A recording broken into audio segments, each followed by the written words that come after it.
de la ministre des pêches muy ñaareelu sortie boo xam ne ni aussi def na bruit bu bëree bëri par rapport ak su làkkee français daal maanaam commentaire yi dafay bëri ku nekk nag di si demee ni ñu koy commentaire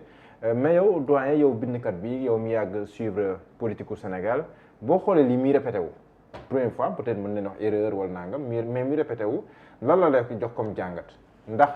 dañ ko war a jàngatee noonu ñu ne noonu nañ décomplexé soxla wu ñuy dégg tubaab pour mën a nekk ministre bu baax wala ndax ñàkk dégg tubaab bi am na yeneen misaal yu muy joxe par rapport ak problème de niveau ku war a yor ministère war a waxtaan si war a négocier war a nangam loolu yow ban jàng nga si am de manière générale. jàngat bi au-delà de reer ci ruus ci en même temps. ree ci ruus ci. ah oui ree ci parce que fi mu nekk elle n'était pas certainement obligée de parler français. loo mënul c'est pas honteux de dire que ni mënuma. D'autant plus que nag yàlla créé na alternative moo di même si la langue française est la langue officielle du Sénégal il y a des langues dites maternelles yoo xam ne sénégalais yëpp daan ko dégg déglu la mën la naw wala ñu mën la xarab on n'est pas obligé de parler une langue qu'on ne maîtrise pas surtout nag dans le champ public waaw boo nekkee si dans le champ public rusluwul nga wax beneen langue bu dul français amoon na ay exemple dans ce pays ne serait-ce qu'une députée qui s'appelait Mously Diakhaté qui à la limite finalement séduit le Sénégal par son français approximatif waaw pour dire simplement que ni kii dafa jàng bokkul ak Mously mais li mu jàng daf ko xawul maîtriser moo indi effectivement muy def ay confusion pour dire simplement que ni mënul am préjugé favorable ñuy wax ni c'est une langue étrangère parce que dégg naa gars yi di wax man mi sax toog naa ci ree di wax ni fi nekk peut-être qu'il a choisi de patriotiquement mal parler français waaw c'est-à-dire que mais yooyu yëpp c'est pas des excuses la langue c'est un levier de communication instrument la boo demee ba maîtriser wu ko da ngay xam ni maîtriser woo ko jëm a jël li nga xam ni maîtriser nga parce que nag fi nekk c'est juste des leviers pour faire passer des sensations ak ay visions ay sentiments mais yëpp dafay indi leen moo di li may faral di wax en français beaucoup de postures ne sont que des impostures maanaam waaw moo di fi mu nekk tey jii dafay indi li ñuy faral di wax ni l'homme qu'il faut à la place qu'il faut boo koy tënk parce que bu ma duggee ci wolof yi dafay xaw compliqué mais déjà damay bëgg wax ni fi nekk nit ñi dañ leen war a teg place yi nga xam ni yelloo nañ ko te xam nañ te mën nañ ko il y a eu un précédent là à la République et c'était sous Abdoulaye Wade premier gouvernement Abdoulaye Wade on a nommé une femme ministre de l'Éducation nationale def naa le lendemain même elle a remis son tablier pour dire que ni fi nekk mënu ko te du dem cette honnêteté intellectuelle là pour ne pas dire humaine kon loolu am na fi loolu am na nu muy demee effectivement dañ lay poser daal na fi nekk tu deviens ministre de tel nga ni mënuma ko trouvez-moi autre chose parce que nag quelque part aussi ils sont dans des compagnonnages politiques puisque compagnonnage la et à la limite yi muy jéem a wax en français correct di ci jaxaseeg ñu mel noonu ak yooyu moo di jàppale Diomaye je crois que ni fi mu nekk am na fu mu ko Diomaye mën a teg récidivisme boobu moo bon parce que nag fi mu nekk c'est pas une première waaw boo watul fi mu nekk il va y avoir une troisième au nom du principe que vous voudrez que jamais 203 nanu épargner nag ñetteel bi quoi parce que quelque part quand même ça devient compliqué et à la limite nit ñi dañ ciy am kersa bien que effectivement c'est une manière aussi pour le parti du président de la République de prêter le flanc waaw kon kiiraay ba daal amatu fa ah kiiraay kon daal amatu non ndaw si kay dafa daaneel lépp parce que fi mu nekk moom kenn xamul la nu mu demee ba je crois que le président de la République doit revoir cette copie là et à la limite xam ni avec le décret on ne fait pas n'importe quoi aussi voilà foofu laa dañ ñëw est-ce que tamit lii buñ ko bëggee comprendre duñu delluwaat weer ak lu teg si yan condition lañ tegee gouvernement bu bees bi xam nga le premier ministre sortant bi ñu def conférence de presse waxoon na ne que gouvernement bi pour ñu teg ko c'était difficile wax na loolu mu ngi doon wax ne que sax maa ngi doogaa gis ñu ñuy saraxu pour ñu dugg ci gouvernement ñuy lànk il avait dit ça moom ce sont ses mots mais bu ñuy xoolaat communication yenn ministres yi après temps bi mbir mi jël est-ce que mën nañ interroger wax ne que est-ce que profil yi ñu waroon am dëggantaan est-ce qu'on a eu assez de temps pour am de bons profils ñoo xam ne au moins bu ñu waxee mën leen joxe présomption que li leen jox mën leen si dara tuuti. xam nga déjà le limogeage de Ousmane Sonko est allé très vite. Oui. Tu as l'impression qu'on ne l'a pas réfléchi, qu'on ne l'a pas pensé. C'est pratiquement sur un coup de sang que ce limogeage a eu lieu. On n'a pas eu le temps de se préparer. Alors que fi mu nekk de Senghor à Macky Sall, à la limite, chaque fois qu'il était question de prendre des décisions qui engageaient un attelage gouvernemental et un président de la République, on avait bien réfléchi en amont. Bii tu as l'impression que fi mu nekk c'est un coup de sang.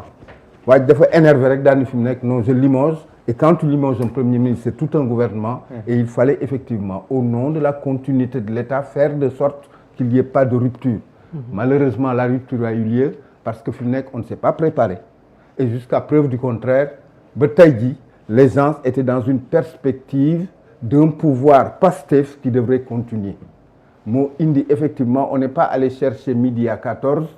on a juste cherché des gens qui étaient dans le compagnonnage de Pastef, militants ou sympathisants effectivement, ou carrément des gens qui avaient les carrures pour mën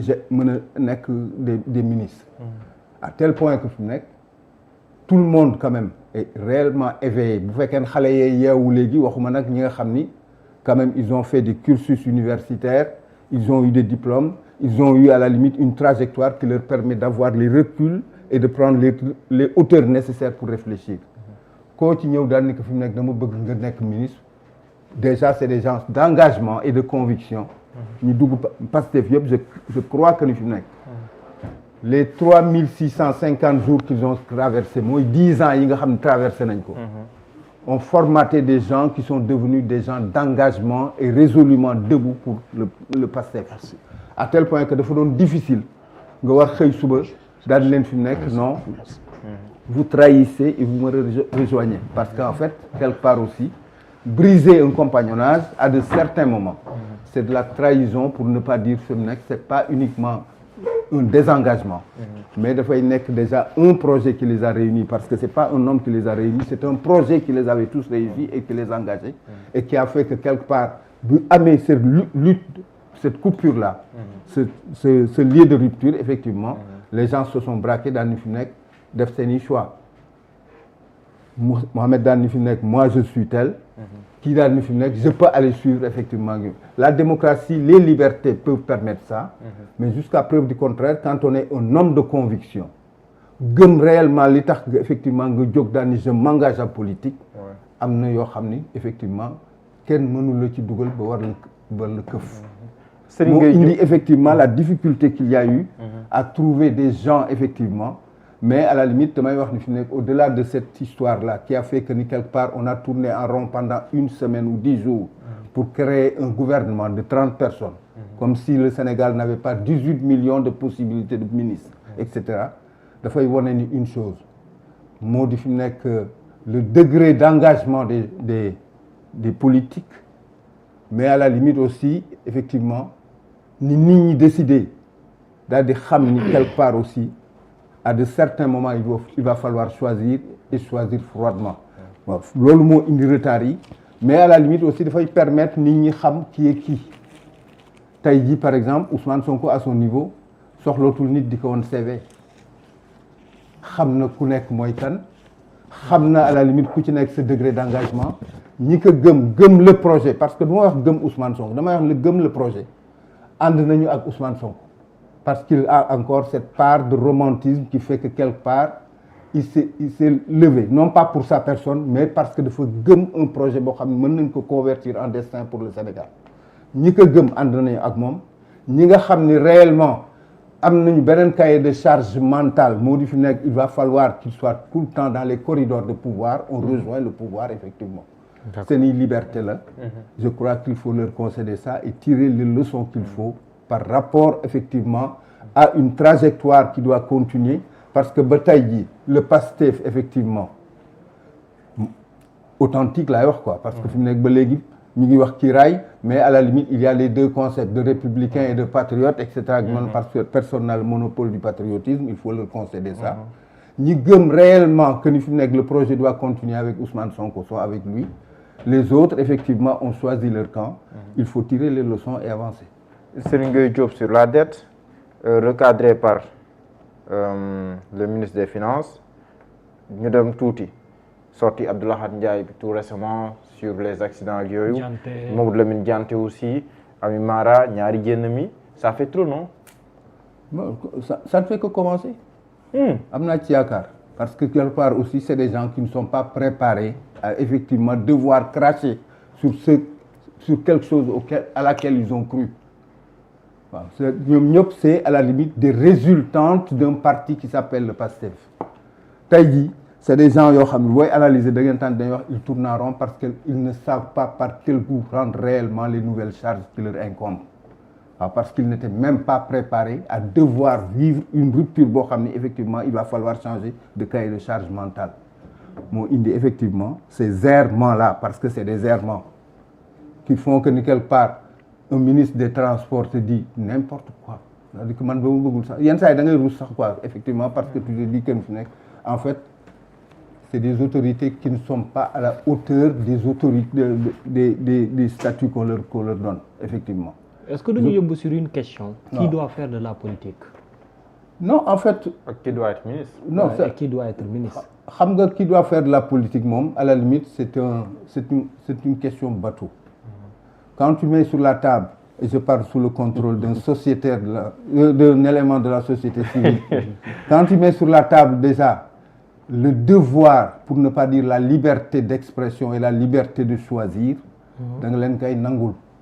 moo di fi mu nekk. Tout le monde a le droit d'être affilié politiquement ou de parler politique ou d'être engagé politiquement. Mais qui doit être ministre, c'est-à-dire que fi mu nekk foofu la compliqué. Qui doit être à la limite une autorité sax la ñuy wax. Une autorité oui, parce que da ngay wax ni fi mu nekk déjà un directeur général de société c'est une autorité. C'est quelqu'un qui a une signature, qui engage les dépenses etc. et qui doit répondre de ceci ou de cela. Dañu war a am normalement un background. Le background, c'est pas forcément à la limite d'avoir des diplômes,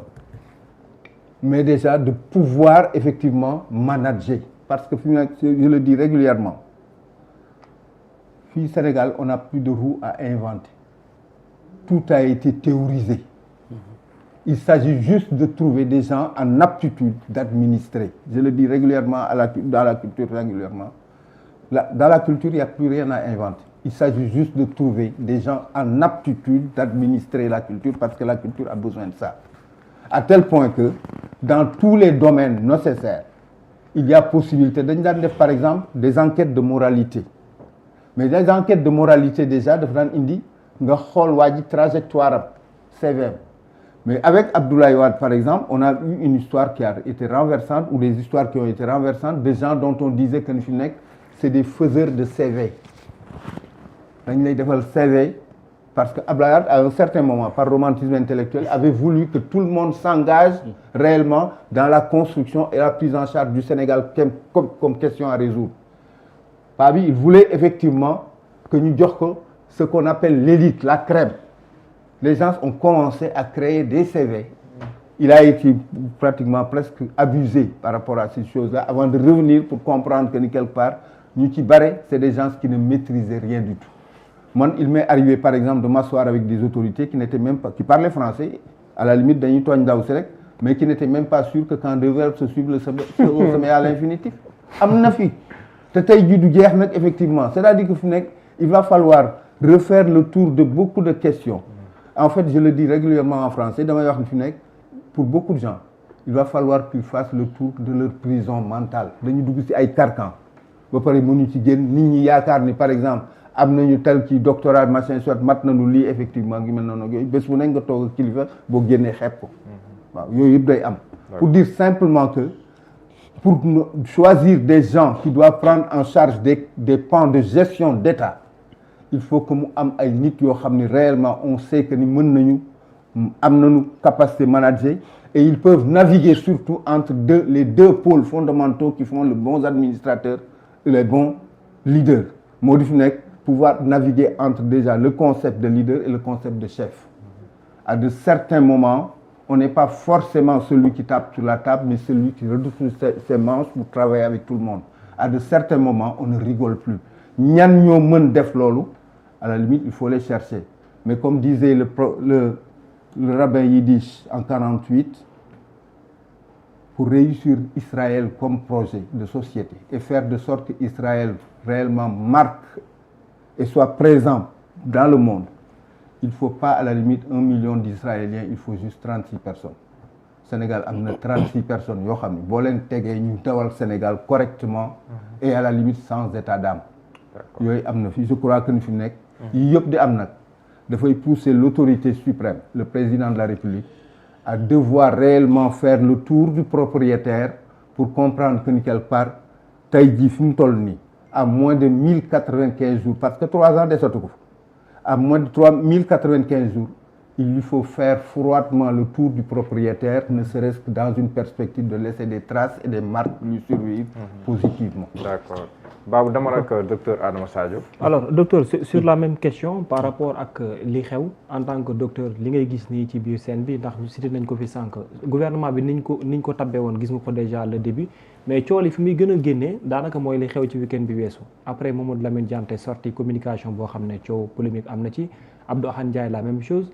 soxna si Mara moom damm yee bari ndax ñaareelu damm mu ngi nii ak yeneen yi nga xam ne amoon na fi Serigne Gueye Diop yu mel noonu ci gouvernement boo xam ne ak ni mu arrivé mais surtout langue officielle bi nga xamante ni lees war a mën a maîtriser la surtout bu nekkee ne da nga yor titre ministre ci gouvernement gi ni mel loolu ban jàngat moom nga ci am ci wàllum Sciences Po aussi lan lañ ko war a mën a téye. waaw maa ngi lay sant bu baax a baax Babacar di la nuyu di nuyu Diallo Mohamed di leen remercier bu baax a baax ci invitation bi que c'est toujours un plaisir ñëw ci seen invitation ndax plateau de qualité mais aussi journaliste de qualité macha allah di nuyu monsieur Mobo bu baax yàgg ko suivre xam-xam bi sell lool mu doon koo xamante ni royukaay la ñu koy xool xam fi muy teg tànkam ñu koy jéem a jaar et di nuyu monsieur Amara également di ko suivre aussi ci seen plateau yi ngeen di def ci jàngat yu am solo yi muy def di nuyu sénégalais yi ak sénégalais yi nga xamante ni jamono ji ñi ngi ñi seetaan laaj bi mooy li xew jamono ji bon ci manquement peut-être que communicationnel yi am ci ñi jiite ñi nekk ci gouvernement bi bon léegi nag wolof da naan